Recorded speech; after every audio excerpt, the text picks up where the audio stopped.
एक घना जंगल था जिसका नाम था गोलमाल वन। वहां गप्पू नाम का एक बहुत ही शरारती बंदर रहता था। गप्पू को नई नई चीजें इकट्ठा करने का बड़ा शौक था। एक दिन नदी किनारे उसे एक चमकता हुआ बड़ा सा सतरंगी चश्मा मिला। जैसे ही गप्पू ने वह चश्मा अपनी नाक पर टिकाया, उसके पैर जमीन से ऊपर उठने लगे। गप्पू हैरान रह गया। वह चश्मा कोई साधारण चश्मा नहीं, बल्कि एक जादुई उड़ने वाला चश्मा था। गप्पू अब पेड़ों पर कूदने के बजाय हवा में कलाबाजियां खाने लगा।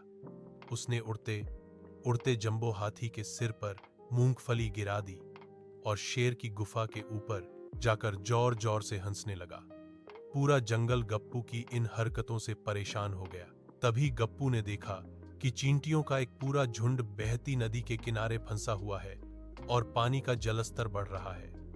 गप्पू ने अपनी शरारत छोड़ी और तुरंत हवा में गोता लगाया। उसने एक बड़ा सा लकड़ी का फट्टा उठाया और उड़ते हुए उसे पुल की तरह नदी पर रख दिया।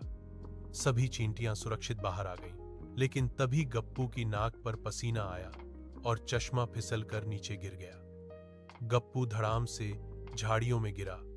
उसे समझ आ गया कि शक्ति का उपयोग दूसरों को परेशान करने के लिए नहीं, बल्कि मदद के लिए करना चाहिए।